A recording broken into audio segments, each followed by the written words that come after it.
का अपने YouTube channel sky preparation hub पर। तो चलिए हम लोग क्लास 11th का जो हिस्ट्री है, NCERT का जो हिस्ट्री है, उसको हम लोग चैप्टर वाइज और लाइन बाय लाइन उसका स्टडी कर रहे हैं, जिसमें अभी हमारा इसका कालक्रम चल रहा है, टाइम पीरियड का इसका हम लोग अध्ययन कर रहे हैं। तो कालक्रम में हम लोग पढ़ लिए हैं क्या? तो कालक्रम में हम लोग जो पढ़ रहे हैं इसमें देखिए 100 ईसा पूर्व से 1300 ईस्वी तक के कालक्रम को हम लोग पढ़ रहे हैं, और इसमें हम लोग एशिया महादेश, अफ्रीका और यूरोप को पढ़ लिए हैं। उसके बाद एशिया और दक्षिणी एशिया भी हमारा कंप्लीट हो चुका है। एशिया और दक्षिणी एशिया भी समाप्त हो चुका है, या इसमें बचा हुआ है शायद। हाँ, ये बचा हुआ है। ये आपको 700 ईस्वी 650 ईस्वी तक हम लोग पढ़े थे, और यहाँ से देखते हैं हम लोग।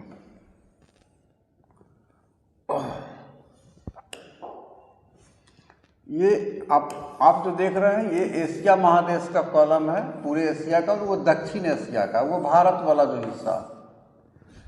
तो ये हम लोग 700 से 750 ईस्वी से हमको देखना है, लेकिन हम 650 से 700 ईस्वी से ही देखेंगे। तो देखिए एशिया महादेश में कौन सी घटना घट रही है उस समय। उमैया खिलाफत की स्थापना हो रही है, और ये जो खिलाफत है, यह खिलाफत 661 ईस्वी से लेकर के 750 ईस्वी तक ये क्या करता है, इस्लाम का जो कह सकते हैं इस्लामी दुनिया जो है उस पर ये राज करता है। 661 से 750 ईस्वी के बीच आपको पता है कि 570 ईस्वी में हजरत मोहम्मद का जन्म हुआ था। हम बताए थे आपको 570 ईस्वी में किसका जन्म हुआ था? हजरत मोहम्मद का जन्म हुआ था। हजरत मोहम्मद साहब का जन्म हुआ था। ये इस्लाम धर्म के संस्थापक थे, और ये 570 में ये जन्म हुआ, और 622 ईस्वी में क्या होता है कि ये मक्का से कहाँ जाते हैं? मदीना जाते हैं। मक्का से मदीना जाते हैं, इसी यात्रा को हिजरत कहा जाता है। और तभी से लोग जब मक्का से मदीना की यात्रा विदेशों से भी करने जाते हैं तो कहा जाता है कि वे हज करने जा रहे हैं। तो 622 ईस्वी में इस्लाम धर्म का कैलेंडर भी स्टार्ट हुआ था, और इसी के 10 साल बाद 632 ईस्वी में इनकी मृत्यु हो जाती है, मोहम्मद साहब। तो 632 ईस्वी में जब इनकी मृत्यु हो जाती है, तो मृत्यु के बाद आपको क्या होता है? खलीफा, यानी इस्लाम धर्म को आगे चलाने का, आगे बढ़ाने का कार्य जो है जो करते हैं, उनको खलीफा के नाम से जाना जाता है, और उनको खलीफा कहा जाता है। तो शुरू में 4 खलीफा होते हैं, जिसमें पहला खलीफा अबू बकर, तो अबू बकर, उसके बाद उस्मान, उसके बाद उमर, अबू बकर, उमर, उस्मान, और अंतिम खलीफा होता है अली। तो अली जब खलीफा होता है तो उसके बाद देखिए आपको 2 वंश में वो डिवाइड हो जाता है, जिसमें से एक को अब्बासी कहा जाता है। देखिए अब्बासी का नाम यहाँ आ गया, अब्बासी खिलाफत, और ये एक उमैयद वंश का है। तो ये 2 वंश जो है खलीफा का रहता है, जिसमें शुरू में आपको उमैया खिलाफत आपको इस्टेब्लिश होता है, स्थापित होता है, और यही इस्लाम धर्म को आगे बढ़ाने का कार्य करता है, उमैया खिलाफत। तो इसकी स्थापना एशिया महादेश में 661 से 750 ईस्वी के बीच हो रही है। ये NCERT का कंटेंट है, और इसको ठीक से अगर आप समझिएगा तो आपको कॉम्पिटिटिव एग्जाम्स के लिए भी बहुत ठीक रहेगा। और उसके बाद का एविडेंस देखिए आप, ये हो गया आपका 700 से 750 ईस्वी के बीच का। देखिए क्या घटना, एशिया महादेश की घटना देखिए। उमैया की एक शाखा द्वारा स्पेन पर विजय, देखिए यूरोप पर विजय कर रहा है। स्पेन का मतलब है कि स्पेन आपको यूरोप का एक देश है।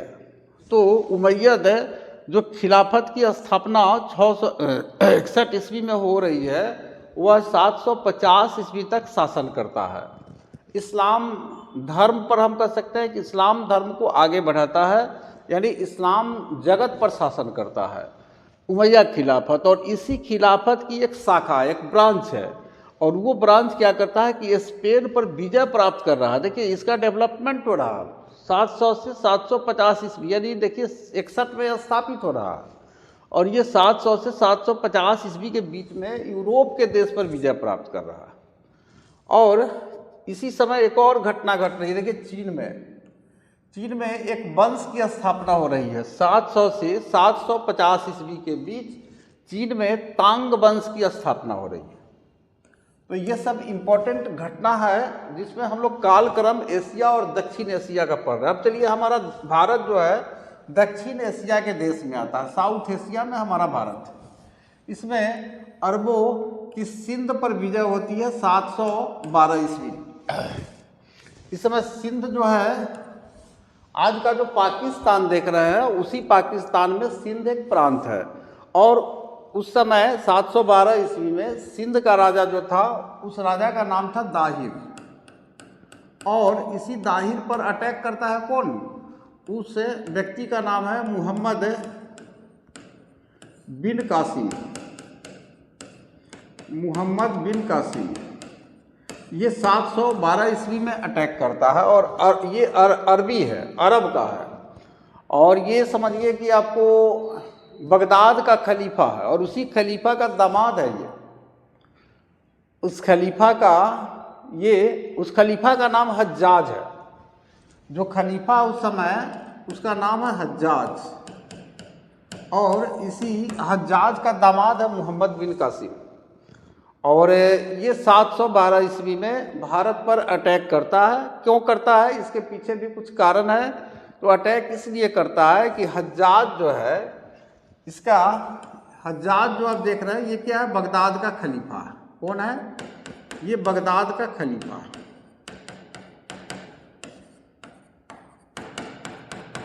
और 712 ईस्वी की बात है, तो ये बगदाद का खलीफा है, और ये स्वाभाविक है उमैयद वंश का होगा, क्योंकि 661 से 750 में तो उमैया खिलाफत है, तो उमैयद ही होगा ये।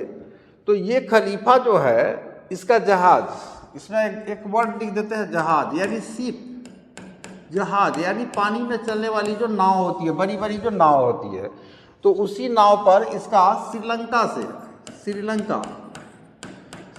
से कुछ सामान आ रहा था। और चूंकि जब वो आएगा तो अरब सागर से होकर के गुजरेगा, और वो सिंध के पास से होकर के गुजरेगा। और उस समय सिंध में एक राजा है दाहिर। तो जब कोई दाहिर के राज से, उसके बगल से कोई समुद्री जहाज गुजरता है किसी भी दूसरे देश का, और उस पर अगर उसका सामान लदा हुआ, तो इसको टैक्स देता है, कर चुकाता है। तो इसमें क्या होता है कि समुद्री कुछ लुटेरा सब क्या करता है कि इस हज्जाज के जहाज को लूट लेता है। और लूट लेता है तो हज्जाज जो है दाहिर के पास संवाद भेजता है सिंध के राजा के पास कि देखो भाई, हम तुमको टैक्स देते हैं, और हमारा जहाज जो है श्रीलंका से आ रहा था, जो तुम्हारे क्षेत्र में लूट लिया गया है, सिंध के क्षेत्र में लूट लिया गया है, इसलिए मुझे मेरा हर्जाना दो। और तुम हर्जाना, तो ये दाहिर कहा कि भाई देखिए, ये डाकू है, समुद्री डाकू, इसको हम नहीं जानते हैं, और हम जो है से इसको कैसे खोजेंगे कि कौन जो है आपको कौन सा डाकू जो है से आपके जहाज को लूटा है, से ये इससे हमें मतलब नहीं है। इस पर हज्जाज जो है बहुत उसको क्रोध हुआ, चूँकि खलीफा है। और ये क्या किया कि अपने दामाद को भेजा कि भाई जाओ और इसको जो है से इसको सबक सिखाओ। तो वही 712 ईस्वी में मुहम्मद बिन कासिम का भारत पर आक्रमण होता है, और यह भारत पर प्रथम मुस्लिम आक्रमण भी है, जो 712 ईस्वी में होता है। और इसमें दाहिर की पराजय हो जाती है, दाहिर हार जाता है। और उसके बाद जो है मुहम्मद बिन कासिम यहाँ पर एक कहिए कि जो सिंध के आसपास का जो क्षेत्र है, और उसकी 2 राजधानी है, इसको विस्तार से हम लोग पढ़ेंगे। तो उन सब पर क्या करता है कि अपना प्रतिनिधि जो है बैठा देता है शासन करने के लिए। और धीरे धीरे फिर जो है आगे चल करके देखिए कौन, महमूद गजनवी आएगा, अगला व्यक्ति आएगा। तो ये पहला व्यक्ति है मुहम्मद बिन कासिम, मुस्लिम है, जो 712 ईस्वी में भारत पर अटैक करता है और सिंध पर करता है। तो ये 712 ईस्वी की घटना को हमने इसको कन्फर्म किया। उसके बाद नेक्स्ट देखिए आपका हो गया 700 से 750 ईस्वी क्लियर हो गया। अब 750 से 800 ईस्वी के बीच की घटना देखिए। 750 से 800 ईस्वी अब्बासी खिलाफत की स्थापना हो रही है। देखिए उमैयद खिलाफत तो 750 में ही समाप्त हो गया था, 661 था। 661 से 750 तक कौन था? उमैयद खिलाफत था।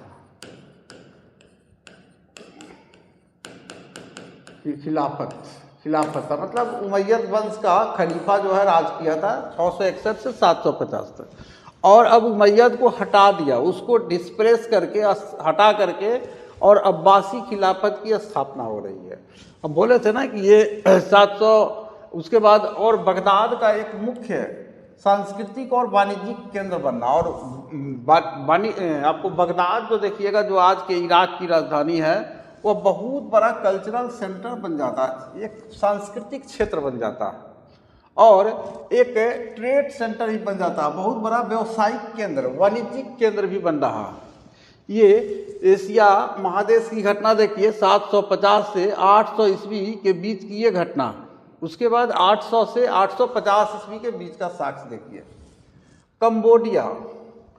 कंबोडिया में खमेर राज्य की स्थापना हो रही है 802 ईस्वी में। कंबोडिया में खमेर राज्य की स्थापना 802 ईस्वी में हो रही है। और दक्षिण एशिया में देखिए यहाँ पर कुछ वाद्य यंत्र है, ये तबला टाइप का एक यंत्र है, ये इसका उपयोग जो है हमें दक्षिण एशिया में देखने को मिल रहा है। ये 800 से हम कह सकते हैं कि यहाँ तक का लाइन छेक रहा है, यहाँ तक का, तो 800 से 1000 ऊपर से 750 से 1000 ईस्वी के बीच में ये वाद्य यंत्र यानी बाजा हमको दिख रहा है। और 850 से 900 ईस्वी के बीच की घटना देखिए। प्रथम मुद्रित पुस्तक, पहला छपा हुआ किताब का हमें साक्ष्य प्राप्त हो रहा है। कहाँ? चीन में। कब? 868 ईस्वी में। 868 ईस्वी में चीन में पहली छपी हुई पुस्तक, क्योंकि इसके पहले जो पुस्तकें होती थी वो पांडुलिपि होती थी, हाथ से लिखी जाती थी और वो तार पत्रों पर लिखी जाती थी, आपको शिला यानी स्टोन्स पर लिखे जाते थे, उसके बाद पैपायरस के पत्तों पर लिखे जाते थे और हाथ से लिखी जाती थी, उनको हम मनुस्क्रिप्ट या पांडुलिपि कहते थे। लेकिन अभी जो देखिए छपी हुई किताब आ रही है ये चीन में 868 ईस्वी में, दुनिया में पहली बार छपी हुई पुस्तक चीन में आ रही है, मुद्रित पुस्तक चीन में आ रही है। और कब आ रही है? 868 ईस्वी में आ रही है। उसके बाद देखिए 900 से 950 ईस्वी के बीच का कोई साक्ष्य हमें प्राप्त नहीं हो रहा है। चीन में देखिए कागज के नोट का प्रयोग हो रहा है, कागजी मुद्रा का प्रयोग हो गया। पहले लोग तांबे के, सोना के, चांदी के और उसके बाद आपको और भी कई प्रकार के सिक्कों का प्रयोग करते थे। लेकिन चूंकि आपको देखिए कि 868 में ही जब किताब छपने लगा तो ये कागज़ के नोट भी बना लिए। तो चीन भी ही सबसे पहले आपको कागजी मुद्रा बनाता है। इसका साक्ष्य हमें 950 से 1000 ईस्वी के बीच देखने को मिल रहा है। 1000 से 1050 ईस्वी, 1000 से इसको आप 50 नहीं कह के 1050 कर सकते हैं। 1050 ईस्वी के बीच का एशिया महादेश में साक्ष्य देखिए। इब्न सीना एक नाम आ रहा है। ये क्या है? एक फारसी डॉक्टर चिकित्सा के ऊपर एक पुस्तक लिखता है। फारसी यानी कह सकते हैं ईरानी डॉक्टर है, ये ईरान का डॉक्टर है। इस डॉक्टर का नाम है इब्न सीना। वो 1000 से 1050 ईस्वी यानी आज से आप जोड़ लीजिए 2026 ईस्वी हो रहा है, तो आज से लगभग मानिए कि लगभग 1500 वर्ष पहले, 1500-1600 वर्ष पहले की बात है ये। तो 1500-1600 वर्ष पहले आज से देखिएगा तो ये इब्न सीना जो है ये एक फारस का डॉक्टर है, ईरान का एक डॉक्टर है इब्न सीना। और ये क्या है? ये चिकित्सा पर यानी मेडिकल साइंस पर एक बुक लिखता है, पुस्तक लिखता है। और इस पुस्तक का अनुसरण सदियों तक किया जाता है, कई सौ वर्षों तक इस पुस्तक का अनुपालन किया जाता है। उसके बाद देखिए अपने दक्षिण एशिया में आ जाइए, भारत के तरफ। महमूद गजनी का उत्तर पश्चिम पर आक्रमण, महमूद गजनबी का आक्रमण हो रहा है। पहले मोहम्मद बिन कासिम का 712 ईस्वी में आपको सिंध पर आक्रमण हुआ था, जिसको बगदाद के खलीफा हज्जाज ने भेजा था और वह विजयी हुआ था और सिंध के राजा को पराजित किया था। लेकिन अब अगला जो मुस्लिम आक्रमण भारत पर हो रहा है वह महमूद गजनी, गजनी का महमूद, ये गजनी आप गजनी का महमूद है, ये गजनी का निवासी है और इसलिए इसको गजनी का महमूद कहा जाता है और महमूद गजनबी भी कहा जाता है। इसे महमूद गजनी या इसे ये महमूद गजनबी भी इसको कहा जाता है, इसी को महमूद गजनबी कहा जाता है। तो उत्तर पश्चिम मतलब नॉर्थ वेस्ट वाला जो पार्ट देख रहे हैं वहाँ पर यह आक्रमण कर रहा है। और इसी के साथ हम बताए थे अलबरूनी का भारत आगमन हो रहा है। अलबरूनी एक बहुत बड़ा विद्वान व्यक्ति है, एक साहित्यकार है, एक इतिहासकार है, एक वैज्ञानिक सोच वाला व्यक्ति है। इसे खगोल शास्त्र यानी कह सकते हैं कि लगभग आपको सर्वांगीण यानी सभी क्षेत्रों की जानकारी है, ज्ञान रखता अलबरूनी, बहुत बड़ा विद्वान है। और ये जो है महमूद गजनबी जो भारत पर आक्रमण करता है तो उसी के साथ ये अलबरूनी भारत आता है। और उसी समय देखिए 1000 से 1050 ईस्वी में तंजौर में राजेश्वर मंदिर का निर्माण हो रहा है। राजेश्वर मंदिर, ये तंजौर कहाँ है तो दक्षिण भारत में है। तो तंजौर में एक भव्य मंदिर का निर्माण हो रहा है जिसे राजेश्वर मंदिर कहा जाता है। उसके बाद चलिए 1050 से 1100 ईस्वी के बीच एशिया महादेश में कौन सी घटना घट रही है। तो अब देखिए अल्प अरसालान द्वारा तुर्की साम्राज्य की स्थापना 1075 ईस्वी, एक एम्पायर एस्टेब्लिश हो रहा है, तुर्की एम्पायर। ये एक मुस्लिम साम्राज्य है और इस 1075 ईस्वी में तुर्की साम्राज्य की जो स्थापना कर रहा है उस व्यक्ति का नाम है अल्प अरसालान। अल्प अरसालान यानी बहुत ही इम्पोर्टेंट क्वेश्चन है कि तुर्की साम्राज्य की स्थापना कब हुई तो 1075 ईस्वी में हुआ और तुर्की साम्राज्य की स्थापना 1075 ईस्वी में किसने की तो अल्प अरसालान ने किया। और दक्षिण एशिया में 1050 से 1100 ईस्वी के बीच का कोई साक्ष्य हमें नहीं प्राप्त हो रहा है। अब 1100 से 1150 ईस्वी के बीच की घटना देखिए, 1100 से 1150 इसको समझिए। अब देखिए दक्षिण एशिया महादेश में क्या हो रहा है। चीन में आतिशबाजी के प्रदर्शन का पहला लिखित विवरण, आतिशबाजी का मतलब है कि पटाखे आ गए, तो आतिशबाजी का रिप्रेजेंटेशन का पहला लिखित विवरण देखने को मिल रहा है 1100 से 1150 ईस्वी के बीच। और उसी समय अगर आप दक्षिण भारत यानी भारत में अगर आप देखिएगा तो कल्हण एक बहुत बड़ा विद्वान व्यक्ति है, एक साहित्यकार है और इसके द्वारा एक पुस्तक लिखी जा रही है जिसका नाम है राजतरंगिणी। और ये जो राजतरंगिणी है इसमें कश्मीर के इतिहास का वर्णन है। कश्मीर का जो इतिहास है उस समय का, उसके जानकारी का द बेस्ट सोर्सेज है राजतरंगिणी। आज के जो भी इतिहासकार है या प्राचीन काल के या मध्यकाल के जो भी इतिहासकार है, कश्मीर के इतिहास को जानने के लिए राजतरंगिणी जो है आपको बहुत ही महत्वपूर्ण आपको पुस्तक है। और इस पुस्तक की रचना कल्हण कर रहा है 1100 से 1150 ईस्वी के बीच भारत में आप कर सकते हैं। और हालांकि उस समय भारत जैसा कोई देश नहीं था, लेकिन ये कश्मीर वाला पार्ट में ही कल्हण आपको रहता था। और उसके बाद 1150 से 1200 ईस्वी के बीच की आप घटना देखिए एशिया महादेश में क्या हो रहा है। कंबोडिया का अंकोर साम्राज्य अपनी चरम सीमा पर 1180 ईस्वी में, 1150 से 1200 ईस्वी के बीच में ही 1180 आता है। तो कंबोडिया जो देख रहे हैं वहाँ पर एक अंकोर साम्राज्य, अंकोर एम्पायर एस्टेब्लिश हो रहा है और वह अपनी चरम सीमा पर यह एम्पायर। और यही कंबोडिया में अंकोर वाट एक मंदिर भी है। अंकोर वाट मंदिर भी इसी अंकोर वंश के लोगों के द्वारा ही किया जाता है।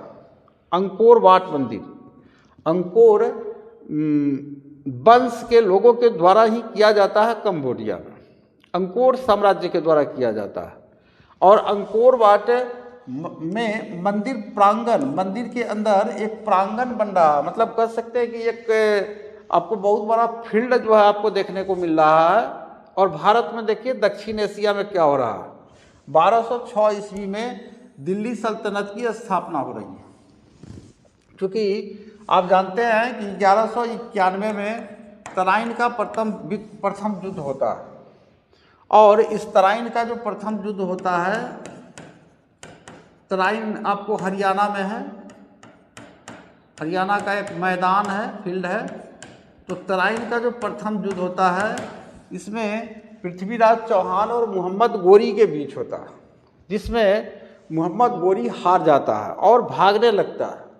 तो पृथ्वीराज चौहान चूँकि एक राजपूत था, और राजपूतों में यह पहले आपको यह सिद्धांत था कि किसी भागते हुए शत्रु पर वो हमला नहीं करते थे, इसलिए पृथ्वीराज चौहान ने उसको भागने दिया और उसे छोड़ दिया। लेकिन जो मोहम्मद गोरी था उसने और भी मजबूती से तैयारी किया, और 1192 ईस्वी में फिर जो है आपको दिल्ली का जो साम्राज्य था पृथ्वीराज चौहान का, उस पर अटैक किया, और इस बार जो है पृथ्वीराज चौहान की हार हुई, और उसके बाद आपको दास वंश की स्थापना हुई। तो इसका जो सेनापति था कुतुबुद्दीन ऐबक, तो कुतुबुद्दीन ऐबक को ये शासन सौंप करके और ये चला गया आपको मोहम्मद गोरी। और कुतुबुद्दीन ऐबक जो है आपको आप समझिए कि इसका एक प्रतिनिधि बन करके और 1206 ईस्वी तक शासन करता है। और इसी 1206 ईस्वी में आपको कौन आता है, तो 1206 में अगर आप देखिएगा तो कौन आता है, 1206 में कुतुबुद्दीन ऐबक आपको 1192 में आता है, 1199। फिर आपको उसके बाद आ जाता है इल्तुतमिश। कौन आता है, इल्तुतमिश आ जाता है। और ये जो इल्तुतमिश है, ये आपको दिल्ली सल्तनत इल्तुतमिश, ये दिल्ली सल्तनत की स्थापना करता है। और इसी इल्तुतमिश की बेटी है रजिया सुल्तान, जो आगे देखने को मिलेगा। तो 1206 ईस्वी में आप देख रहे हैं कि भारत में दिल्ली सल्तनत की स्थापना हो रही है। और आज का अंतिम जो है हम लोग पढ़ रहे हैं, आप लोगों का ये समाप्त हो जाएगा टाइमलाइन। उसके बाद इस अगले बार में इसमें कोई खास नहीं है, 1-2 लाइन है, तो इस अगले बार में टाइमलाइन को पढ़ते हुए हम चैप्टर आगे बढ़ाएंगे। तो आज का अंतिम टाइमलाइन आप देख लीजिए, 1250 से 1300 ईस्वी के बीच एशिया महादेश में किन घटनाओं के हमें साक्ष्य मिल रहे हैं, एविडेंस मिल रहे हैं। तो 1250 से 1300 ईस्वी के बीच में चंगेज खान के पोता का साक्ष्य हमें मिल रहा है।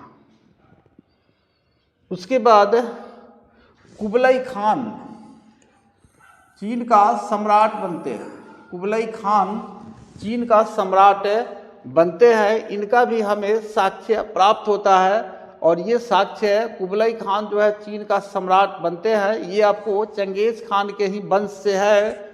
और ये आप कह सकते हैं कि ये मंगोल है एक तरह से। तो ये चंगेज खान के पोता कुबलई खान चीन का सम्राट बनते हैं। उसके बाद आप देखिए कि भारत में क्या घटना घट रही है उस समय। तो अमीर खुसरो 1253 से 1325 ईस्वी, 1253 में अमीर खुसरो का जन्म होता है, और 1325 ईस्वी में अमीर खुसरो की मृत्यु हो जाती है। और अमीर खुसरो जो है ये सूफी विचारधारा के लोग थे, और ये मोइनुद्दीन चिश्ती की जो विचारधारा है, ख्वाजा मोइनुद्दीन चिश्ती की जो विचारधारा है, उससे रिलेटेड थे अमीर खुसरो। और अभी चूँकि ख्वाजा मोइनुद्दीन चिश्ती क्या थे, सूफी थे, और ये एक बहुत बड़ा साहित्यकार भी है, बहुत बड़ा लेखक भी है, लिटरेरियन है ये अमीर खुसरो। और इनकी मृत्यु 1325 ईस्वी में होती है। तो अमीर खुसरो 1253 में इनका जन्म होता है, 1325 में मृत्यु होती है। और ये कविता और संगीत के नए रूपों की शुरुआत की, संगीत के, म्यूजिक के भी नए रूप का ये शुरुआत करते हैं, और कविता के भी नए रूप का शुरुआत करते हैं। और उसी समय आपको कोणार्क जो उड़ीसा में स्थित है, वहाँ पर एक सूर्य मंदिर का निर्माण हो रहा है। 1253 से 1325 ईस्वी के बीच में भारत में। तो इस तरह से हम लोग क्लास 11th का जो हिस्ट्री है वो एनसीईआरटी का लाइन बाय लाइन हम लोग पढ़ रहे हैं, और इसको ठीक से अगर आप लेक्चर को देखते चलेंगे, एक बार में समझ में नहीं आए, रिपीट करके आप देखिए तो आपको कोई परेशानी नहीं होगी, और आगे बहुत ही विस्तार से हम लोग इसको समझते जाएंगे, एक एक बात को समझते जाएंगे। और इसके साथ ही आज का लेक्चर हम यही समाप्त करते हैं। और जो लोग चैनल को अभी तक सब्सक्राइब नहीं किए हैं, कृपया चैनल को सब्सक्राइब कर लें।